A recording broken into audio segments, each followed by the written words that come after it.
ভালো কোরআন তেলাওয়াত করতে পারে তাকে কি করবে? ইমাম বানাবে। এই পাশে আমরা একটা দেখে আসছি, মন্দির দেখে আসছি, তাই না?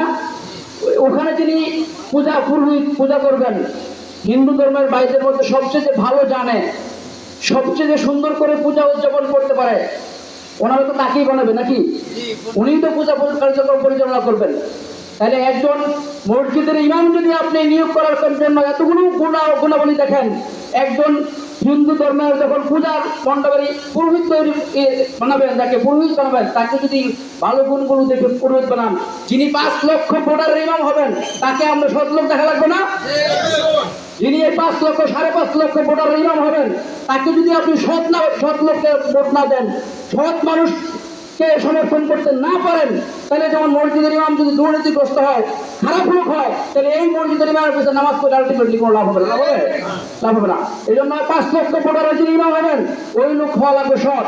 আজকে বাংলাদেশ জামাত ইসলামী সারা বাংলাদেশে সন্ত্রাস, চাঁদাবাজি, এগুলো জামাতের সাথে সম্পৃক্ততা নাই। বিগত 5ই আগস্টের পরে সারা বাংলাদেশে এরকম কোনো ঘটনা আপনারা হয় নাই, হয়েছে?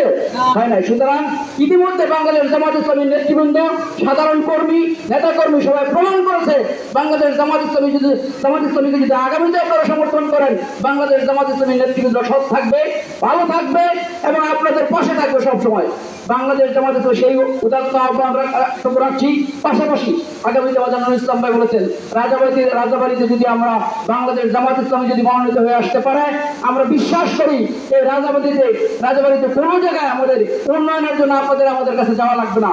আমরা প্রত্যেকটা রাস্তা, মসজিদ, মন্দির এগুলো ধরে ধরে আমরা উন্নয়নের জন্য আমরা বরাদ্দ দেবো ইনশাআল্লাহ। ইতিমধ্যে আমরা বিভিন্ন জায়গায়, আপনাদের ওয়ার্ডও মেম্বার সাহেব আমার সাথে যোগাযোগ করেছে, 2টা রাস্তার জন্য উনি ই করছে।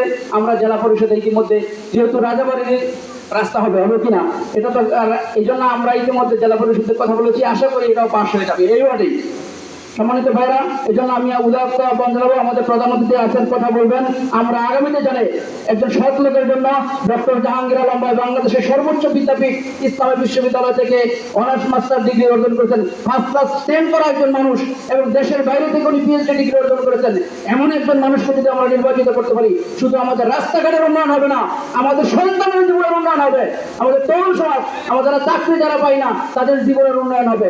সেই উন্নয়নের প্রত্যাশায় আগামীতে যাতে আমরা ভালো মানুষের পিছনে সমর্থন করতে পারি, সেই উদাত্ত আহ্বানটুকু রেখে আজকে আমাদের রাজাবাড়িতে আমাদের সম্মানিত এমপি মহোদয় ডক্টর জাহাঙ্গীর আলম ভাই এসেছেন। ওনাকে রাজাবাড়ি ইউনিয়নের পক্ষ থেকে আন্তরিক ধন্যবাদ জানিয়ে আমি আমার সংক্ষিপ্ত কথা এবং এলাকাবাসীর কাছে দোয়া চেয়ে আমি আমার সংক্ষিপ্ত কথা এখানে শেষ করছি। আসসালামু আলাইকুম ওয়া রাহমাতুল্লাহ।